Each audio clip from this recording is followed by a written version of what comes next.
My God is glorious, and his gospel is glorious.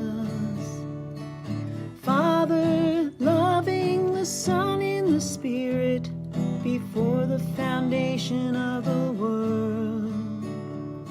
Before there was anything, my glorious God was and is love.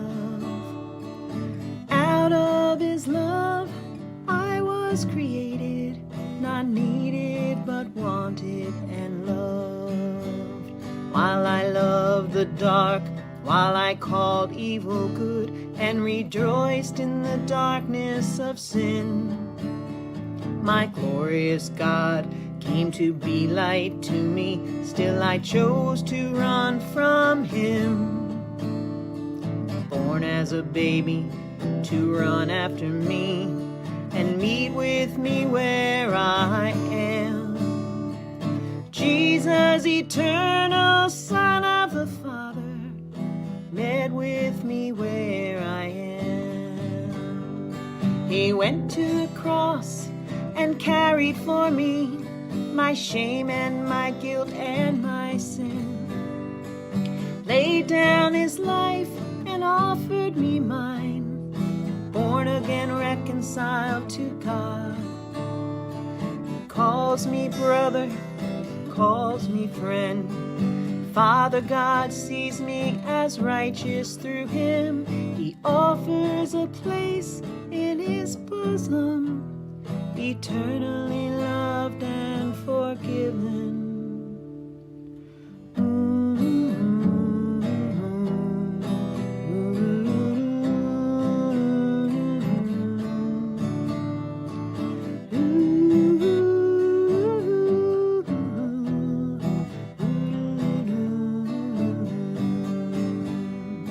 He went to the cross and carried for me my shame and my guilt and my sin. Willingly he laid down his life and offered me mine. Born again, reconciled to God for all time. He calls me brother, calls me friend. Father God sees me as righteous through him. He offers me a place in the Father's bosom, eternally loved and forgiven. Eternally loved and forgiven. My God is glorious, and his gospel is glorious. The gospel, the good news, is Christ in me. He's my Lord, and he'll never leave. Look at Jesus, how beautiful is he. So glorious, so powerful, so lovely. His life in each breath I give out and take in. My God delights in me, and I delight in him. Forever I'll sing praises of my glorious God. My God is glorious, and his gospel is glorious.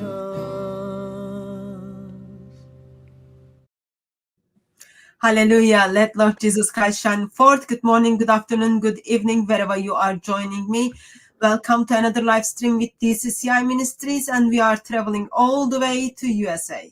How are you doing, Jane? Well, I'm pretty good. You're right. I'm back in the States, and I'm no longer with you in England. It's kind of nice having you be my future to know what I'm going to be hitting once I look and see what you're going through. Well, doesn't matter where we are. Lord Jesus Christ holds the future, and he holds the universe. And I don't know if you heard kind of some interesting or might be good news that Hamas leader just got killed. Sinwar, you're right. Sin who brings war. He's great. I mean, it's terrific to see how the Israelis are on top of everything. And I think that's fascinating. They're not the people you want to go up against, the Israelis. They are so amazing what they did with those what are those things? Pages? the pagers and the walkie-talkies, how they were not only manufactured them, but got them out to everybody because they were scared. They were fearful that the Israelis might be able to get contact their phones. They're so brazen, the Israelis, and also they are able to use the best technology available. But that's not what we're here to talk about. I'm not here to support Israel or not support Israel. That's a whole other question for another time. We're talking about Islam and its origins. It is still good to kind of know someone who has been practicing Islam for decades and put human life in danger and caused lots of terror in the hearts of men and women is not in this world anymore. Sad. He had the opportunity to hear the gospel and respond to it, but he chose to not. So in that sense, it's good news. And I think there is another good news. You are doing a course or something. What is that, Jay? You are doing something starting very soon. Actually, I'm doing quite a few courses. We're doing what we call the MAPI program, which is Master of Art in Apologetics and Polemics to Islam. It's just exactly as it is. We're the first to do this. It's the only master's degree course outside of Josh Lingel's I² material, but it's the only master's course in the world that confronts Islam historically and looking at all the ramifications. We have 10 courses that we teach for 8 weeks every course. So every Monday night. Now, there in England, it's Tuesday morning. It's 1 o'clock in the morning because we start at 8 o'clock at night here. And so this is for people who are working in Islam, people who are missionaries, people who are full-time workers. These are only for Christians. For anybody else who's listening, this is not for non-Christians. This is a seminary. This is a seminary course which is accredited by the seminary Veritas International University. Used to be in California. It's now moved to New Mexico. But we're not there. I'm here on the East Coast, and I'll be heading to Africa, and I'll be still teaching it there in Africa. So it doesn't matter where we are. We teach it where we are, but we teach it live. That's the other big thing. We don't can it, and therefore you get the same lecture that's been the same for the last 2, 3, 4, 5 years. And the reason is because Islam is moving so fast. What we're learning about Islam is moving so fast. Every lecture we do is brand new. So we take what we did before and we upgrade it and we bring it up to the current material. So starting next Monday, we are starting a new course. We've just finished last Monday, Al-Fari's course on the Deen and Iman, the practices and the beliefs of Islam. Now we're starting a brand new course on Muhammad. And of course, as you know, Hatun, we're coming up across some brand new material on Muhammad, which will be introduced on the 6th week of this course. We're going to introduce this brand new material that's historical, that is absolutely devastating on who Muhammad is, or whether or not he even existed. And that's what you brought me over with Robert last week to unpack that material on the word Muhammad and also on the extant manuscripts for everything we know about this man, Muhammad. So these courses continue. There's 5 a year, every 8 weeks. Then we change over. We have another one coming up at the end of January, and that's probably the most popular course, and that is the course on the origins, looking at all the origins, all the historical problems with the book, the man, the place, and the sources, those 4 areas. So that starts at the end of January. Meanwhile, let's get back to what we're going to talk about today. Okay, just a second. So course can be done online. Is it too late if people want to sign up for Monday course? Or no, you can sign up. In fact, you can even sign up after Monday because what we do, and just so this is for people who are in England like you. It'll be 1 o'clock in the morning. You're fast asleep. Not you personally, because you never go to sleep. But other people are sane and they do go to sleep. And if they're sleeping, they can't be live for the course. So what we do is we record every lecture, and then the next morning I send it to you. It's recorded. I send it to you along with the PowerPoint, because every lecture is supported by 1 or 2 PowerPoints, or in Al-Fari's case, sometimes 3 PowerPoints. And then we send PDFs of all the background material to support what we're saying with PDFs. So we send all of that to you the next day, Tuesday, and it comes right to your email. And then you can watch that lecture at your own leisure and keep it. It's yours for perpetuity, including the PowerPoints. Most people really want the PowerPoints because the PowerPoints is where everything is on It's in front of you. You can see it. Every argument is there, slide by slide by slide by slide. And we want people to take these slides. We want them to take the PowerPoints and to use them in their own ministries, to use them wherever they're at. And then what we do after 2 hours of lecture, we then open it up to Q&A. And that's where, if you're live, you can then throw questions at us. And we have people that are taking these courses from about 23 different countries, and they're using what we teach in their countries. And so that we get a feedback as to how it works in Indonesia, or how it works in India, or how it works there in Europe, or how it's working in Africa. And so because of the fact we have such a variety of students from so many different countries, we are actually learning from them how these this new material, especially the historical material, how Muslims are engaging with it. And what we're finding is Muslims just do not know how to engage with this. It's way, way too devastating and too damaging. And yet they're not getting angry. They're just they're leaving Islam. Because how can you respond to something that just doesn't exist, that did not exist in the 7th century or even the 8th century? And that everything we know about Islam today doesn't even come from the 9th and 10th century as we thought. It comes from the 11th to the 18th century. I mean, 600 to 1200 years after the event, if it ever happened, obviously. This is why it's so difficult for Muslims to respond to it and to debate it. But it makes it all the easier for us. So that starts next Monday. This is the one on Muhammad. And we'll not just be talking about the historical problems with him. We'll also be looking at what the Muslims say about him. We'll be looking at the controversies, some of what you've been involved in, the Charlie Hebdo controversy, also the cartoon controversies, the Denmark cartoon controversies. And then we're also going to look at what Muslims claim concerning Muhammad in the Bible.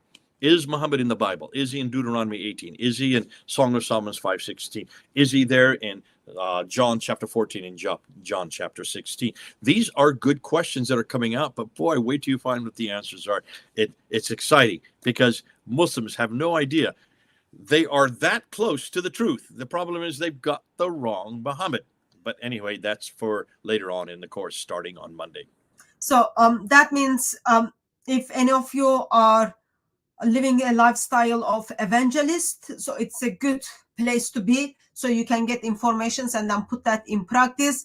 Or you just like the getting informations, ideally you want to put them in practice, but you just want to collect the informations. Again, it is good place to be. And just drop email to Jay, or go to his channel. There is a video. Everything is under the video. Just send an email to info@ves.edu,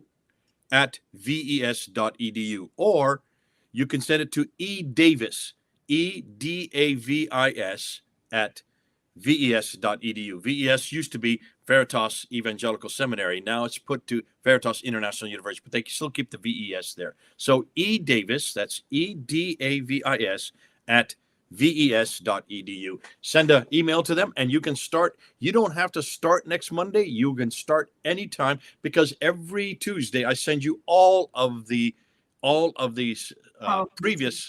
previous lectures and PowerPoints. It just keeps adding up week by week by week. So by the 8th week, you get the entire 8 weeks.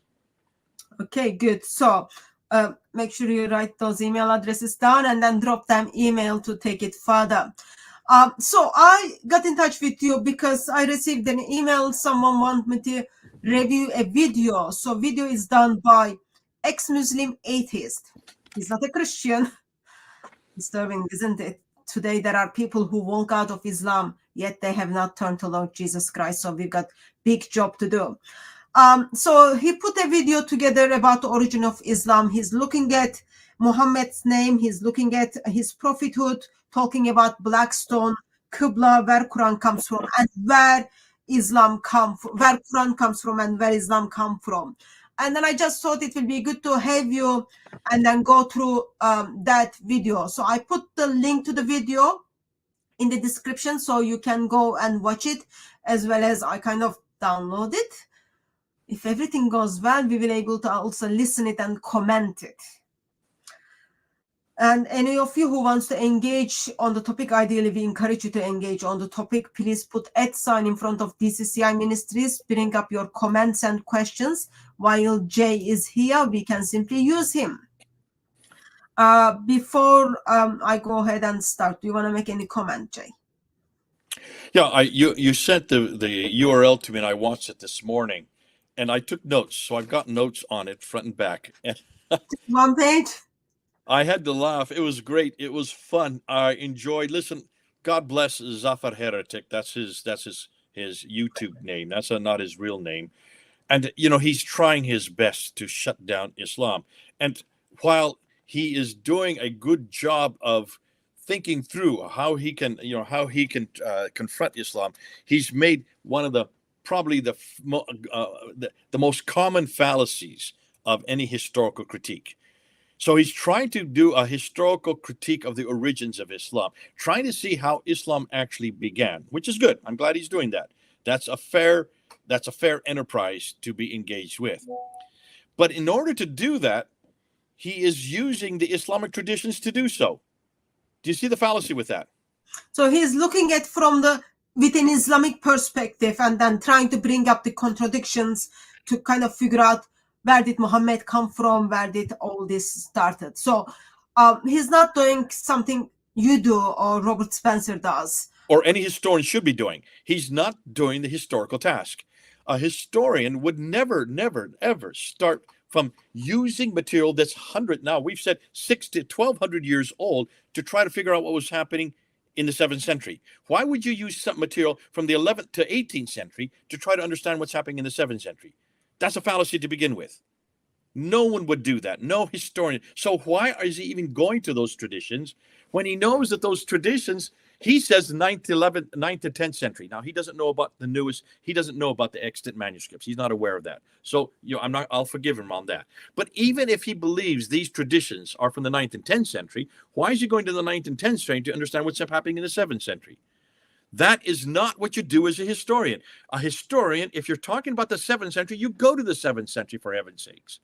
You go to where that period happened. You go to where that man lived. You go to where that place existed, and you go to where that book was made. Okay? That's what you have to do. You've got to go to the book and the man and the place in the century that they were created or that they lived or that they existed. You don't go to the 9th and 10th century. You've already disputed and said the 9th and 10th century doesn't make sense. You've already said these are too late. If you say that at the beginning of your premise, then why in the world are you quoting them? The very thing you start as your premise, you just shut down and you pretty much dissed in your introduction. But then you go back to it to try to find out what was happening in the 7th century. Now, what he did, and he tried his best. I mean, he started by looking at the hairstyle of Muhammad. And he goes to Bukhari 5197. And he said that this was copied from the Aus and the Khazraj, the pagan entities, and also from the modern Muslim. Sorry. So sorry, did you want to say something? No, you go. So he's taking Christians and Jews and pagans' hairstyles and say, this is the reason why. Now listen, first of all, to begin with, if there was no Muhammad there to begin with, Zafar is a heretic. If there is no Muhammad there to begin with, as he's well said, then why does he keep going back to and try to recreate this Muhammad and try to place him in the 7th century? Obviously, he's not really done his homework. Yeah, so he's doing something not as I said. He's not doing what you are doing. He's simply looking from the Islamic tradition and then trying to bring the problems within. And as I said, it is such a sad that he walked out of Islam, yet he's not in the Lord yet. So those of you who are watching and you are brothers and sisters, please make sure you add him in your prayer list. So what I have is, Jay, I download the video. Will it be easier if we kind of just get the clips from the video and then talk about it, or how would you prefer? Either way, that's fine. Okay, so what I'll do, I think it will be easy if you just kind of play clip from the videos and then just comment on it. So would you like to kind of talk about his hairstyle, or would you kind of more want to focus on? No, listen, that's a typical, the one that you really need to play is his view that the original name for Muhammad was Kutam. Yeah, okay, so that's what I was thinking. I'll play the clips on like the things which I kind of think, yeah, you might have different views from him. Let me just put it, and then we can kind of discuss it. I'm always very encouraged to see that people who walk out of Islam. They're actively doing things to question Islam. So, of course, there is lots of material out there. As you are listening, as you are watching those videos, be careful. Everyone has their own agenda. In my agenda, when you come to DCCI, you will see I'm critiquing Islam. Also, my main focus is people walk out of Islam to Christ. And in atheist channels, it will be different. So they will be critiquing Islam, and they just want you to walk out of Islam. So every channel has different purpose and different agenda. Just be aware of it when you kind of follow those channels. I'll give that warning so that we don't get into trouble later. So he's going to talk about Muhammad's name from minute 3.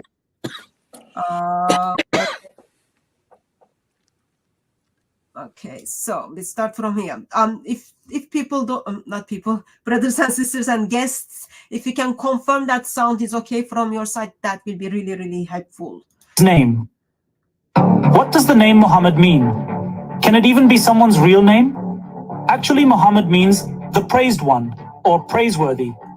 It's just a title.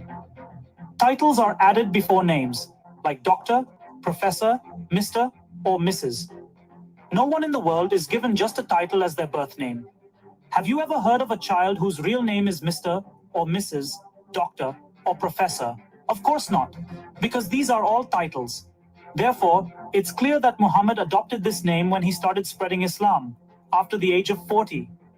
But what was his original birth name?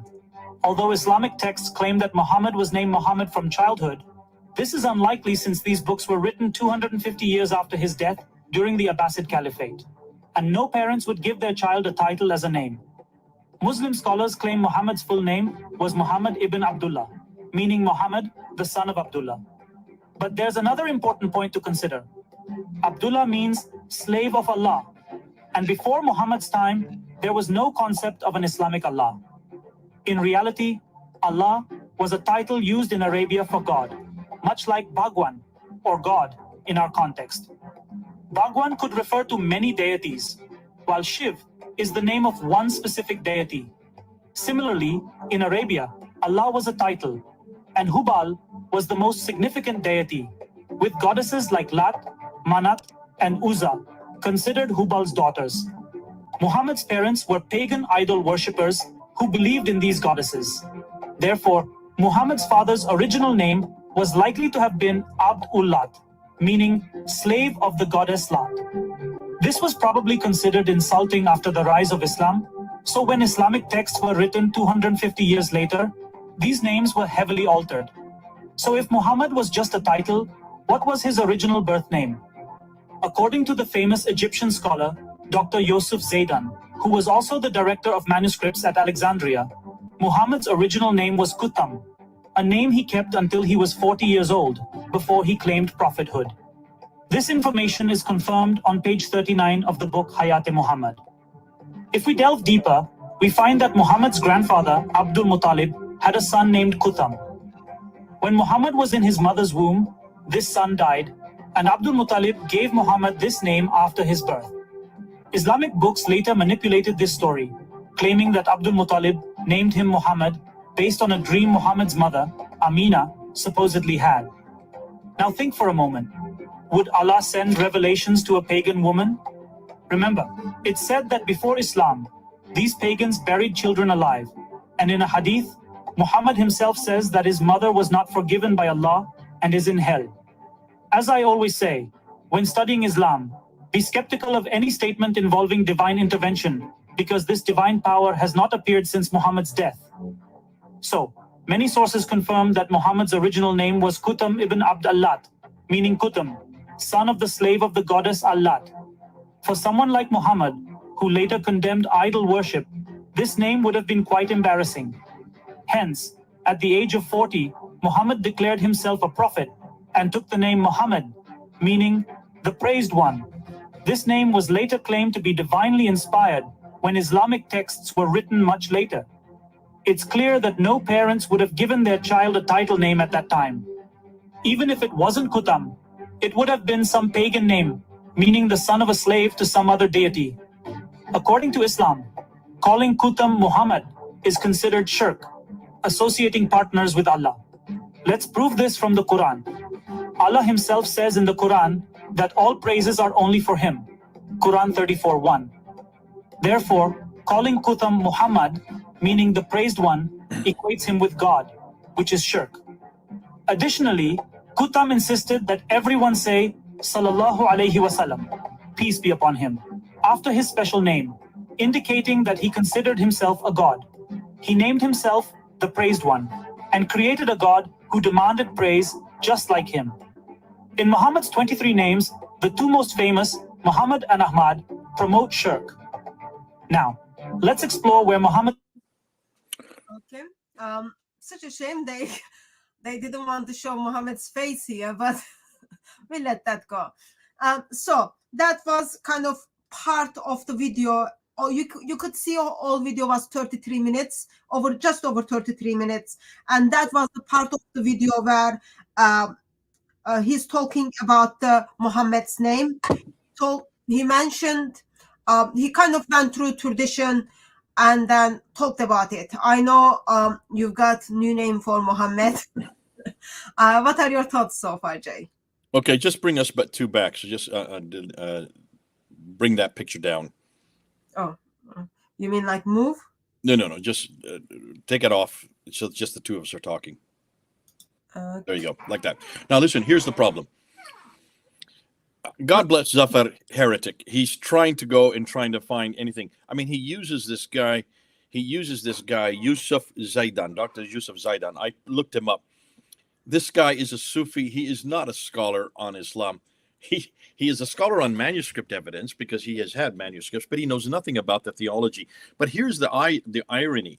Why would you look for the name that predates Muhammad when Muhammad's all over the 7th century? And there's no reference to Kutan.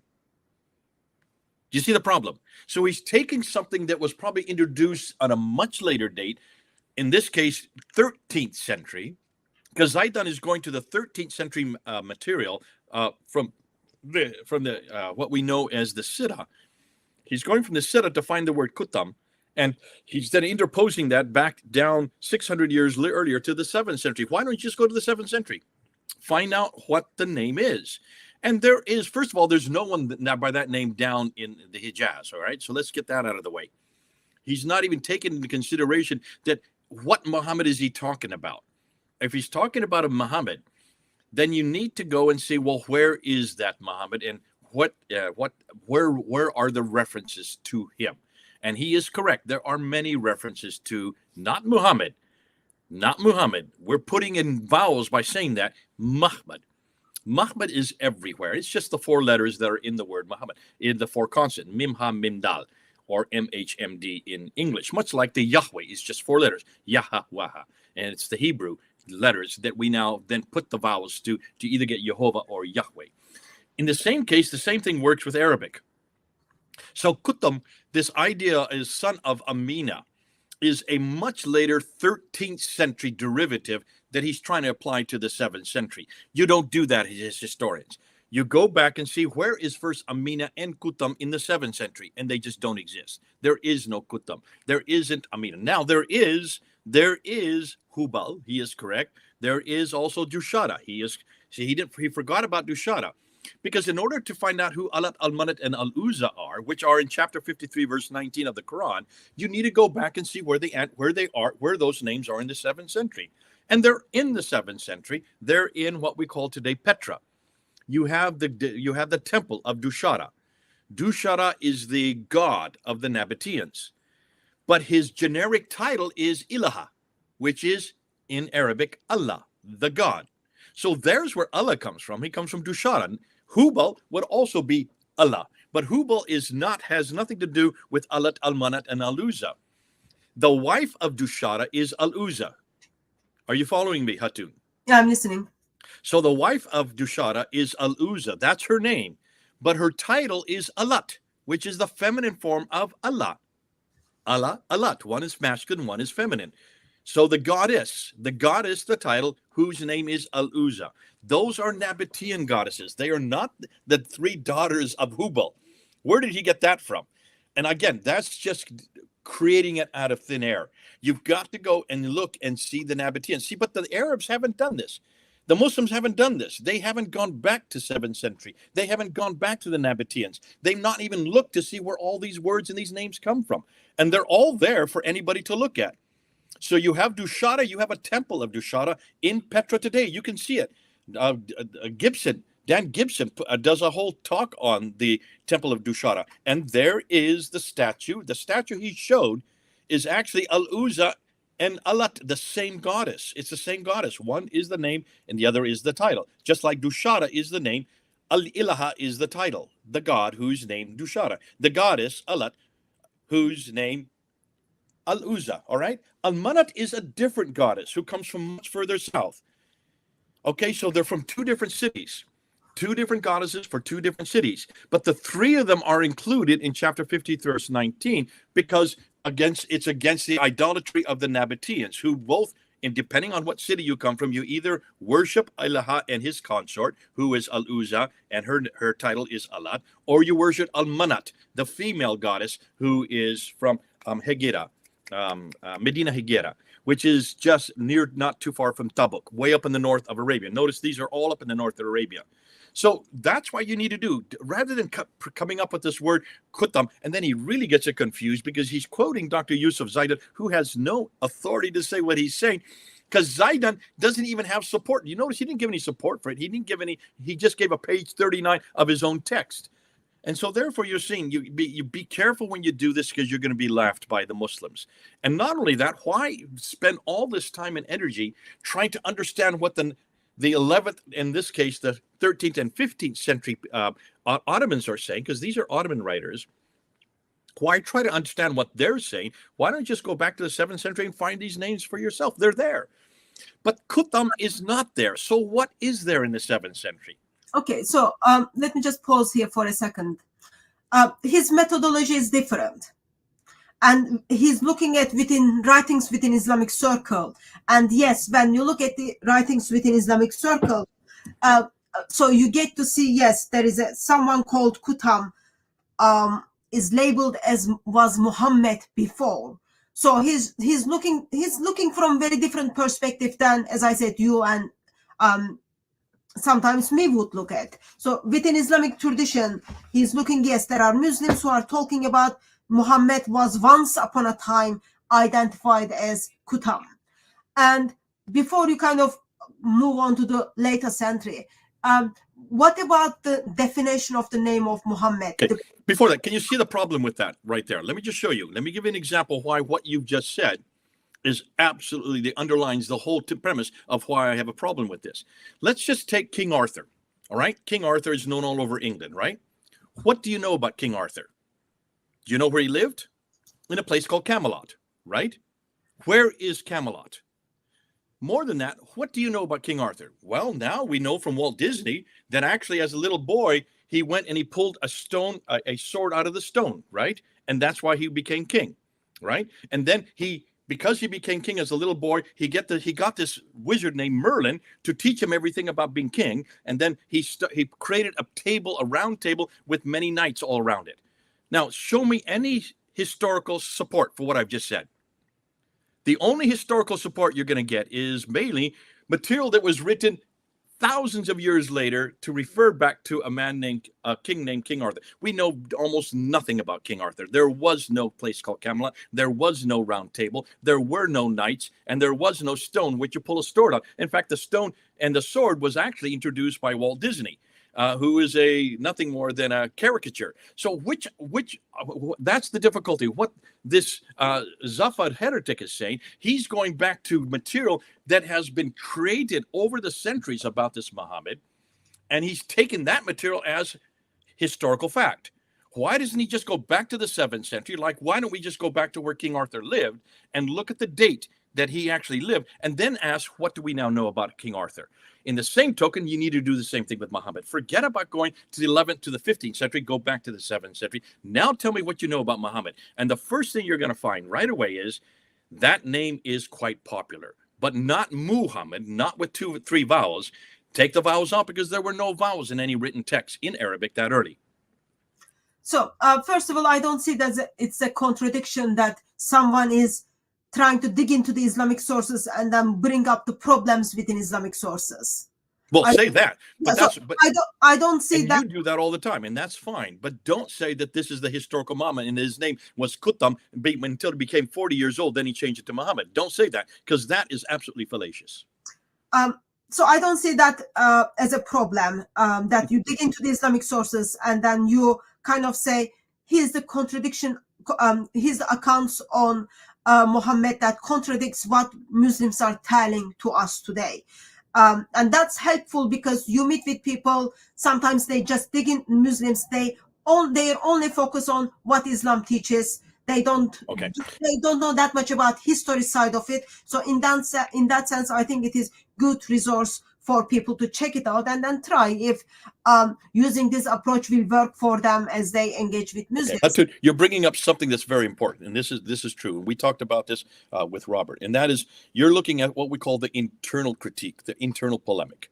Internally speaking, when you're doing a polemic, when you're talking with Muslims, and you want to talk about their Muhammad, the man that they follow, you want to talk about their Quran, the book that they read in their hands today. That's called the internal. You open the pages, you read what's there, and you critique it. You look at Muhammad's biography, you read what his biography, and you critique that and showing how irrelevant it is for today. That is perfectly legitimate. If that's what he is saying, that's fine, but that's not what he's saying. He's saying this is the historical Muhammad. Then you're going to get into hot water. Don't say this is the historical Muhammad. This is the Muhammad of the traditions. This is the Muhammad of Islam today. This is what Muslims believe. And on that point, you have all the right to confront it and say how irrelevant it is and how that it doesn't make sense for the way we live today. Compare him with Jesus and show that Jesus wins every time. And you do an awful lot of that, Hatun. That's one of the things that you're known for. You look at the traditions and you show how stupid they are, how idiotic they are. I mean, he brought two cases here. He talked about the silly inspirations of Qutb eating chicken, and how when Sauda was going to the toilet, when she was being attacked, he quickly left what he was doing to help her and said how stupid this is, or about the flagellant donkey. And he brought those two examples. You can do that internally, showing how idiotic these are. But be careful, that is within the traditions, that must remain within the traditions.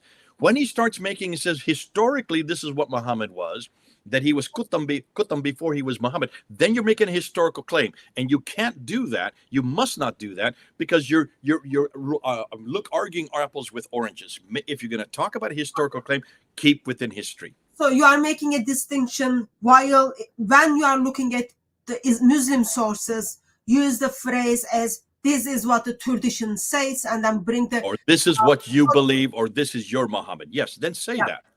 What the tradition says, and here's the contradiction within tradition. Okay, so can you comment on the definition of the name Muhammad? Yeah, now the name Muhammad himself is a much later derivation, because in order to even write that in a written text, you have to have vowels. When were vowels introduced in Arabic? Do you know the date? Like 10th century manuscripts are still in a forming state when we look at the Quran. Okay, what about the Qira'at? You mean earliest manuscripts? Like if Qira'at. All the Qira'at. Look at the Qira'at. Ibn Kathir, Qalun, Hafs, the ones that you discovered. You are talking about late 8th centuries, but when we look at the Quranic manuscripts, you've got manuscripts still are forming the vowels. Okay. In 10th century. You've got like manuscripts dated 9th century. Still, you've got manuscripts without dots or not without fully dots. Okay. Now take that one step further. What have you just said? You have just contradicted yourself, but that's fine. Can you notice that the material that you found and that we held up for the whole world to see in 2016 were 26 different qira'ats and ahruf and riwayats? When we held them up and you opened them up and you start showing, see, this is different from here. Here's Hafs, here's Warsh, here's Hafs and Qalun. And you know what were you looking at? You were looking at dots and vowels, right? So vowels... Wait a minute. Am I correct? Were you looking at dots and vowels difference between the two texts? Yes or no? There are consonantal letters difference as well between those different Arabic. But that's not what you were looking at. You were looking at dots and vowels. At that stage, yes, but there are consonantal letters are different between these different Arabic Qurans. And those... Because just a second, because let's say 795 date for halves, that doesn't mean I've got the manuscripts of halves. Today, still, we don't have the manuscripts of halves. Bingo. So And Quran, most of the differences that we have found between the Qira'ats and the Ahruf are really consonants and vowels. There are dots and vowels. There are some consonants. I'm not saying there aren't, but the vast majority are dots and vowels. If you're saying that dots and vowels didn't even get canonized till the 10th century, then why are we looking at 8th, 9th, and 10th century Qira'ats? they are still being formed. Like you've got manuscripts still, dots are not fully there. You've got 10th century manuscripts, Jay, dots are still not there. You've got late 9th century manuscripts, dots are not fully still there. But Hatun, what are the dates on the writers for the Qira'at? What are their dates?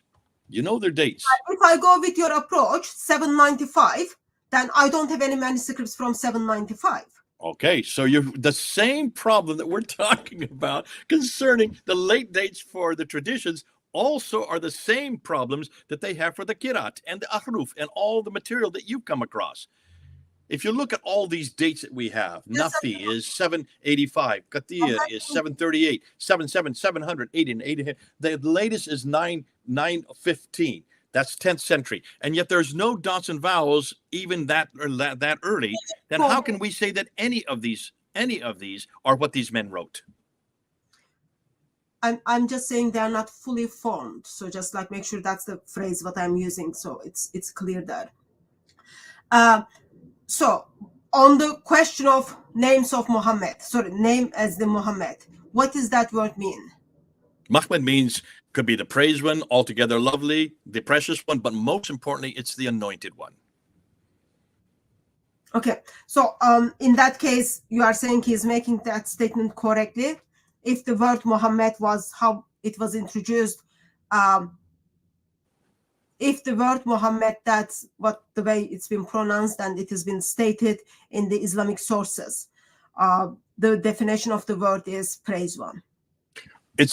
I would suggest that if you're looking at that, it's not praised one, it's the anointed one. The anointed one is the one that Ambrose took. The anointed one is the one that Origen and Augustine and all these church fathers looked at to show that Muhammad is the anointed one. The only one who could be the anointed one is the Messiah. If that is the case, then the anointed one has to be the Messiah. And that's why they were saying this in the 4th, 5th, and 6th century. All of them were then stipulating that this anointed one is Jesus Christ. So, daughter of the Most High says, altogether lovely. That's for Jesus. I guess the question is, why did Islam steal that? Well, here's the reason. And I did talk about this last week. If both the Jews and the Christians, see, the Jews and the Christians are waiting for the Muhammad. Both the Jews and the Christians are waiting for one to return to come the first time. That's the Jews, and the Christians are waiting for him to return a second time. And that's why they're anticipating the coming of the Messiah. They're anticipating the coming of the anointed one. In Aramaic, in also Syriac, and in Hebrew, Muhammad means the anointed one, the Messiah. Of course, the anointed one is the Messiah. It's another title for the Messiah. Again, we're talking about titles here. If the Jews are waiting for this and the Christians are waiting for this Messiah, and they're anticipating that the Messiah would come at where the temple stood, that means in Jerusalem, at what is today the Mount Moriah, where the Dome of the Rock stands. If they're waiting for him to come there, can you then understand that the people who actually control Jerusalem do not come in that line? The people that control Jerusalem, the Umayyads, are Nabateans. They're Ishmaelites. They're part of the Ishmaelite tradition, which comes through Hagar, which means they are not part of that prophetic line. And therefore, they have a difficulty because they have all the land in the world. They own from by the time Abd al-Malik comes to power, who is an Ishmaelite, so is Muawiyah before him, so is his father Marwan. They're all Ishmaelites. They're all Nabatean. They're all Arabic speakers. The Nabateans did use Arabic, but they own from Spain all the way to India, from Turkey all the way to Yemen. So they are the second biggest superpower of their day. Their only biggest threat are Byzantine Christianity. And Byzantine Christianity are Christians who come from the line of Isaac, not from Ishmael. Jews who are also cousins with them through Abraham, they also come from the line of Isaac, not Ishmael. So the Nabateans, the Ishmaelites, have a problem. They own the holy places. They control Jerusalem, but they are not part of that prophetic line. And both the Jews and Christians who are part of that prophetic line are waiting for the Mahmad, the anointed one, the Messiah, who comes from the line of Isaac, who will return again to usher in the end times.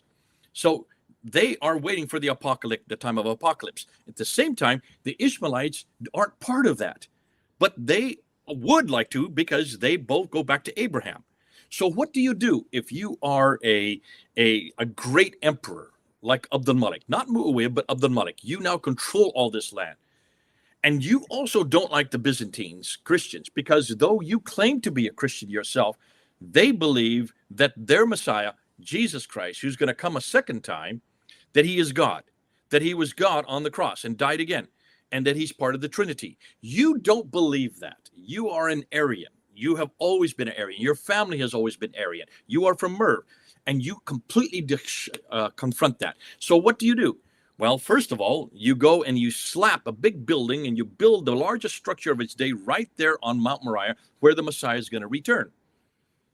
That is a snub in your face to the Jews and to the Christians, because that looks down on top of the Church of the Sepulchre. You're up there on Mount Moriah, where all the Jews and Christians believe the Messiah is going to return to, and you built your structure. And what you do is you write inscriptions. You write exactly what that structure is about. Now, here's where Muslims need to be so careful, because when you ask a Muslim, why is the Dome of the Rock being built? Okay. Every Muslim will say it's to commemorate Muhammad, this Muhammad, going up to the seven heavens. That's known as the Miraj, and supposedly it's referred to in chapter 17, verse 1 of the Quran.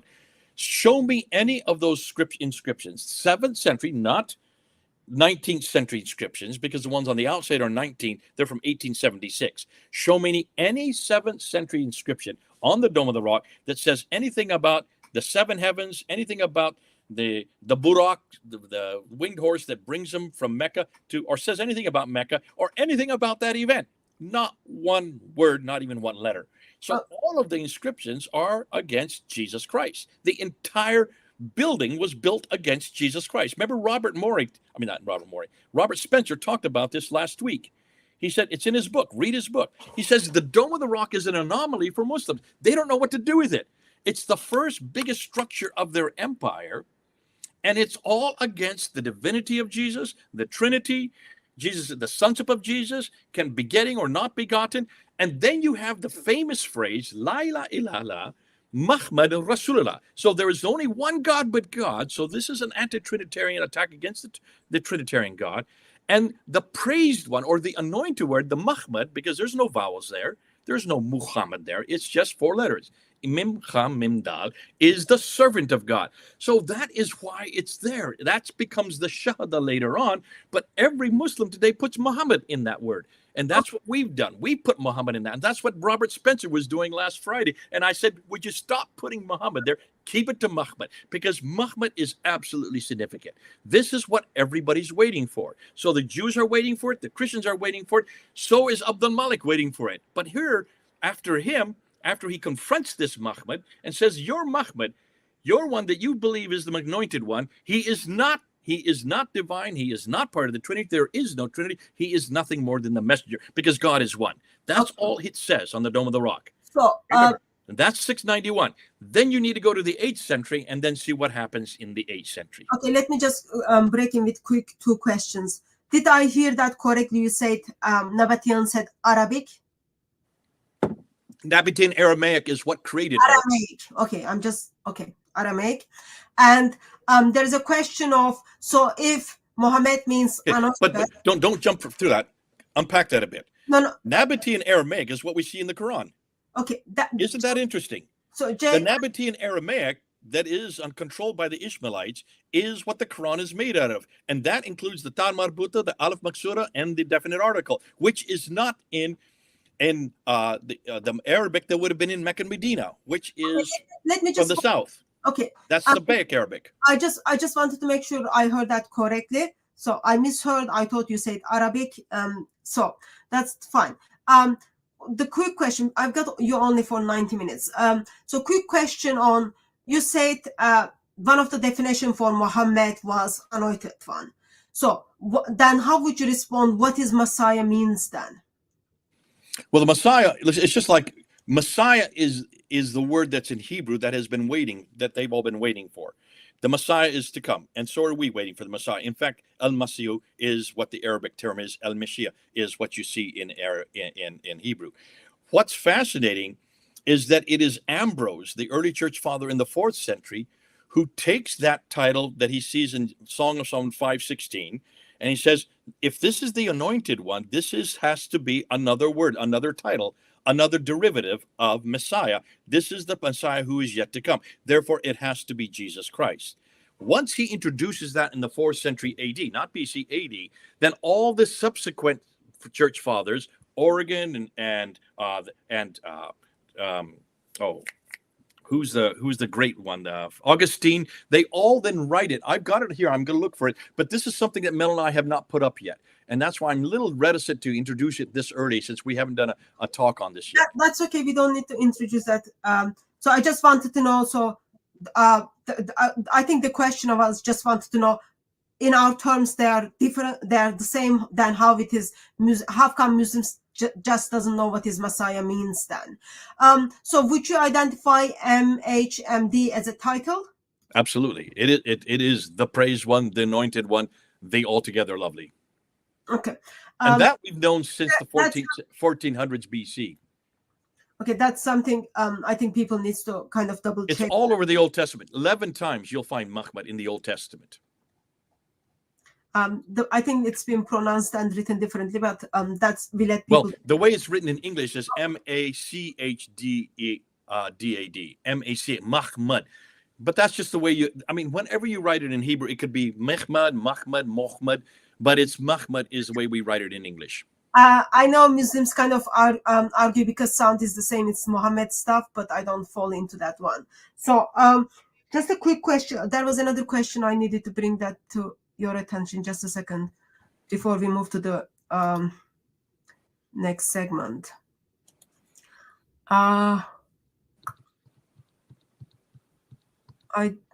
It seems okay.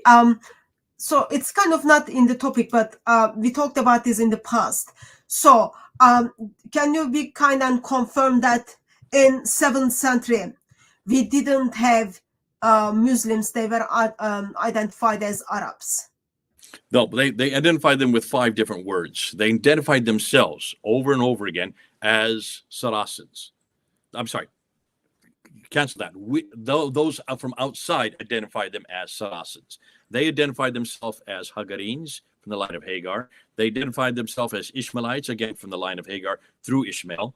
They identified as Muhajirun, which people, there's 2 ways to say that. And some scholars say Mu means people and Un means plural. Hajar could be Hagar again, or it could be Exodus. It could be either one, either the people of the Exodus who are nomadic, moving from one place to the other, or the line of Hagar. I would go with Hagar, since almost all the other titles do with Hagar. And Magre means the place of Hagar. So these are all people who are from the line of Hagar, or who from the line of Ishmael. Okay, so here's the important thing is, why is it they don't call themselves Muslims at all? Why is there no reference to Muslims in the 7th century at all? I guess it will be good to add on that.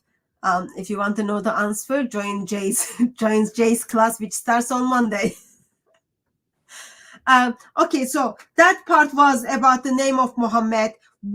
How there is a contradiction within Islamic tradition, as well as the definition of Muhammad, and then you kind of comment on that. Also, you said actually, since they didn't have the dots in 7th century, there is a question of name Muhammad. So after that, in the video, there is part on where did Muhammad's prophethood come from, Muhammad's knowledge about the previous prophets, and then fasting. I'm going to skip that part. If that's okay with you, Jay, I want to kind of play from the part where he's talking about Blackstone. Would you be okay with that? Or would you want me to kind of go back and then bring up the things from his prophethood and fasting, all that?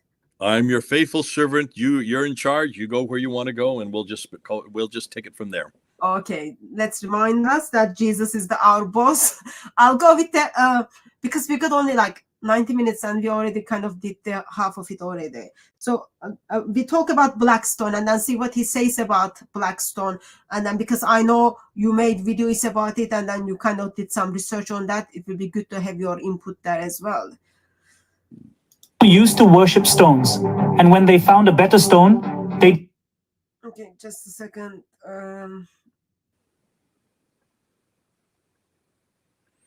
This is okay. Bakra, Eid, and Hajj reality.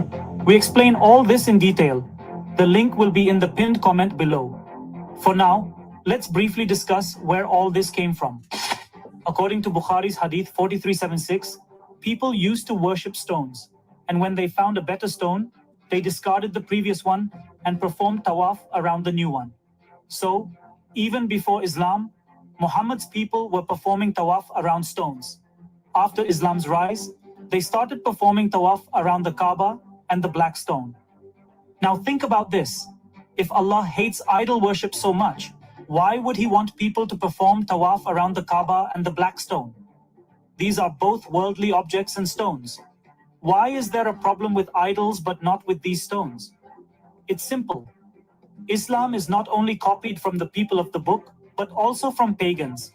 As I mentioned earlier, the pagan tribes of Aus and Khazraj from Medina were very dear to Muhammad, and he copied their 30 days of fasting and Eid.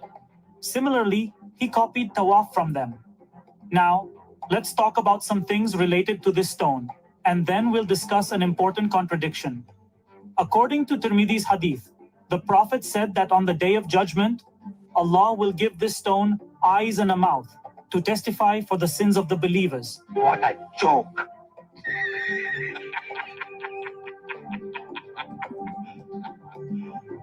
You serious? Seriously, it's written that it will happen. And not only this, but it will also testify to the people who touched it with truth. Some historical books tell us that this stone was stolen and smashed into pieces by the leader of the Qamatians, Abu Tahir, when he attacked Mecca. Many fragments were lost. He kept it in his toilet and used it as a latrine for 21 years, which you can understand in detail from my video, Attack on Kaaba. Not only is the black stone unclean, but the point is, if the stone was smashed and many fragments were lost, then how can it testify for the sins of the believers? Does Qutam have a backup drive? Or how does that work? Does this sound logical to you? Allah, who does not speak on the great injustices in the world today, will one day make a stone speak? Wow. Now let's talk about the contradiction. Even if you believe Muhammad's words today, his companion Umar did not. Yes, according to an Abi Dawud hadith, Umar himself said that he knew it was just an ordinary stone that could neither benefit nor harm anyone. If Muhammad hadn't kissed it, Umar said he would never have kissed it. Here, it's clear that Umar did not believe in Muhammad's words. He simply followed him. Now we know where the idea of tawaf of the Kaaba and the stone came from. I remember from your teachings, Mecca was not there in 7th century where it's supposed to be there. I remember from your teachings about the problems within Blackstone. In here, Zafar Heretic is looking at within Islamic tradition, how actually Allah makes a stone capable to forgive the sins of Muslims. Like very kind of helpful argument from Christian perspective to question Muslims. How can a stone forgive the sins of those who kissed it, all that. But would you be kind enough and then just fill us with the historical, like real historical side of Blackstone? I can't hear you. Okay, if you could just bring down that image so we can just, you and I talk to each other. All right. In order to understand the black stone, I mean, the question he asks is pertinent. I mean, he starts out very well and he says, hold on, how if Islam is so much against idolatry, what in the very center of the holiest place of Islam is this stone doing there on the eastern corner of this other stone called the Kaaba? And that when people circumambulate 7 times, they go and they actually fight to get to that stone to kiss it. And he said, obviously, this is a contradiction, and he is absolutely correct. And that's the biggest problem with this. What in the world in the 21st century is that stone still doing there? Now, ask any Muslim that, and they have no idea. They have no idea. That they just know they have to kiss it. And they had to kiss it so that they can get their sins forgiven.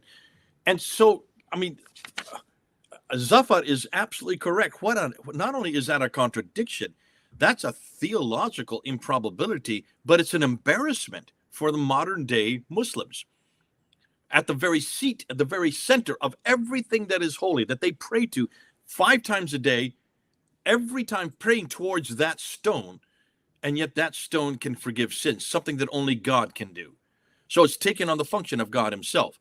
That is an internally contradiction. It's a theological contradiction. It is an embarrassment. Now, today, really what you're looking at is tar. You're looking at a big piece of tar with 8 little pebbles in it. If you look at it carefully, go up online, they'll show you there's only 8 little pebbles. So obviously it's not a stone anymore. And he is correct. It has been broken up over time. There are a lot of disputes as to when it was broken up. At one point, it was one stone. And it looks like it was first found by some people believe the Ebionites were the first to find it. Some people believe that it is known as far back as the Ugarites, who are back in 1400 BC. Whatever is the case, you're not going to get a good answer on this. We do know that at one point, the Romans got a hold of it, and that the Roman emperor Elagabalus in the 2nd century AD, he was the one that brought it to Rome, and he is the one that brought it because it was considered to be a stone, a meteorite that came from heaven. It probably was a meteorite. And when it came across the skies, the people who are pre-scientific looking at that believed that was coming from heaven itself. And so they worshipped it as if it was coming from heaven. What's interesting is, according to the best research that we can get it, Elagabalus is the one that interpreted it as wherever that black stone is, so is God's presence. Yeah, you have a question.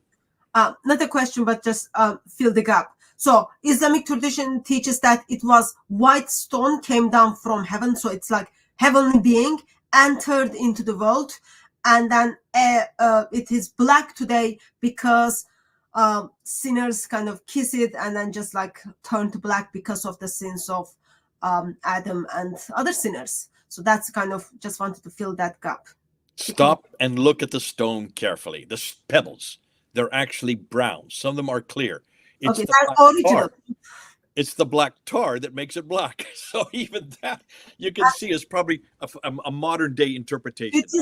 Did you see the clips where they were like using this like very disturbingly funny oil on the stone and the metal around the stone to clean it like every time before people turn up the big Hajj? Did you see those clips? I'm sure I have not seen them, but I would not be in any doubt because you're talking about hygiene. If you're having people from all over the world who are kissing and many who have all kinds of diseases, you're passing on that disease to everybody. And that's going right to your mouth. You're passing that and you're internalizing it.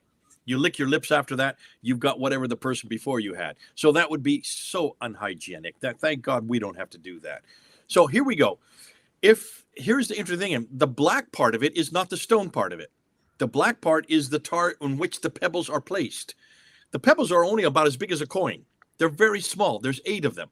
Some are a little bigger than others, and most of them are brown or they are opaque, which suggests that it came from a larger stone and it was broken up at some period.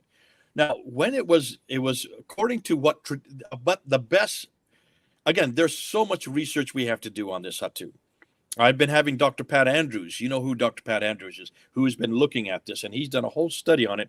And he has found the best that we can go to is that we know, at least up to the time of Elagabalus, that this was the same black stone, that it was in Rome, that it was probably from Rome. It was then taken to Damascus. And from Damascus, where in the 7th century, it was then transferred down to what is probably today Petra. But the best we can get from what we can historically is that Zubair, who was the governor of Petra under the authority of Abd al-Malik in the late 7th century, rebelled against Abd al-Malik in 687. And when he rebelled, he knew that he was going to be attacked by Abd al-Malik. But Abd al-Malik sent his governor in Iraq, al-Hajjaj to do that for him. And what Zubair did, he quickly sent the women and the children and all unnecessary people down to the south. And he sent with them the black stone, or in this case, pebbles. They were pebbles at this time. That silver encasing and the tar are modern day. They've been put there since in the 21st century. The 20th century. So that was not part of what was there on the Kaaba in Petra, or if there was even a Kaaba in Petra. So when he sends him down south, he remains and he gets killed. He is killed there in Petra. Now, what happened to that stone? We don't know where it was sent to. The understanding is it was probably sent down to what is Mecca today. If that is the case, in 687, then you can see the late 7th century. That then makes sense why in 697, 10 years later, you have the reference in Taif, that inscription that they're referring to the Masjid al-Haram.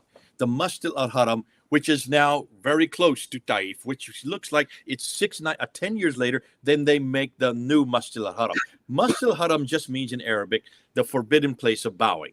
It doesn't mean Kaaba, it doesn't mean it's in Mecca. The Masjid al-Haram looks like that was in Jerusalem to begin with, because it's the same place of bowing that we find in all the Jerusalem pilgrimages. So that probably is when Mecca was chosen as the place to house the stone.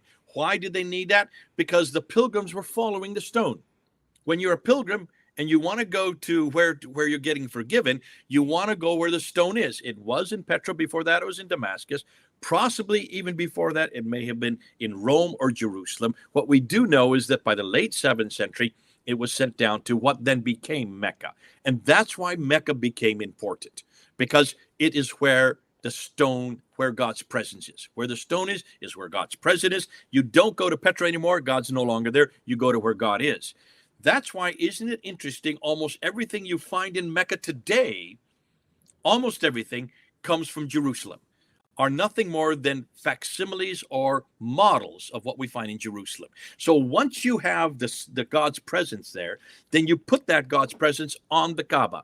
You put it on the eastern corner of the Kaaba, because the Kaaba is the Holy of Holies. That's the original Kaaba, which was in Jerusalem, the same word in Arabic that you have in Hebrew. It means cube. That's what it means. But listen, look at the Kaaba today. It's not a cube. It's actually rectangle, and it has a wall that's circular, which suggests a Qibla. Interestingly, that's where the Holy of Holies is in the temple, the same formation. So you can see that almost everything we see in Mecca today is a derivative or a facsimile of what was in Jerusalem earlier, before 70 AD, when the temple was destroyed. Before that, the Jews would circumambulate around the Kaaba, the cube, the Holy of Holies, going counterclockwise 7 times. The same thing they're doing today in Mecca. Ask any Muslim, why are you going 7 times and why are you doing it counterclockwise? They won't know. They have no answer. The answer is, that's what the Jews did. You're just following with the Jews. Why do the Jews go 7 times counterclockwise? Because of Jericho. That's what God demanded them to do in Jericho before the walls. 7 times counterclockwise, and then to blow the trumpet, and the walls fell. Then notice what the Muslims do next. After they go 7 times around this Kaaba, this stone, which has the black stone, and they try to kiss it, they then go about 100 yards away and start running back and forth between 2 mountains. What are the name of those mountains? Marwa and Safa. Look at them. They're not mountains. They're just small rocks about 20 feet high. A child can crawl on them. They're so small, there's no way that Hagar would be looking for water in those rocks. And why would Hagar be looking for water? And because her son could not find water just 100 yards from the Kaaba.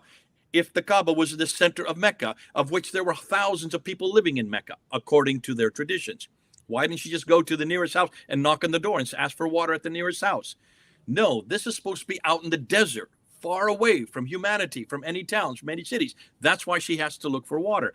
And she's running between 2 mountains to look for water, not 2 rocks that are just 20 feet high. So obviously, Marwa and Safa in Mecca are not the original Marwa and Safa. They are nothing more than models of the original Marwa and Safa. So where is the original Marwa and Safa? Just go to Jerusalem and look at Mount Moriah, where the temple stood. where the Kaaba was, where the circumambulation 7 times existed. The Jews would come to the Kaaba, circumambulate 7 times, then they would go down to the Kidron Valley and go back up to another mountain. Mount Moriah is a mountain. The other mountain is called Mount Scopus. That's another mountain. They're still there today. Go and look at them. Now, ask yourself, what is the Arabic equivalent for Mount Moriah and Mount Scopus? The Arabic equivalent for Moriah is Marwa. The Arabic equivalent for Scopus is Safa. Josephus talks about them in the 2nd century and writes them as Marwa and Safa in Arabic, showing that both in Arabic and in Hebrew, it's the same mountain. Those are mountains. Those really are mountains. So what you see now in Mecca are nothing more than small facsimiles, models of what was original, proving that everything that the Muslims have done, they've just borrowed from the Jews up in Jerusalem. Now, that should not surprise us. We still do that today, do we not? Take a look when you go to Las Vegas. Don't you see an Eiffel Tower and also the pyramids in Las Vegas? Are those the original Eiffel Tower and the original pyramid? No, they're facsimiles. They're models of the originals. We do them for entertainment. We do them so that people will be excited by it.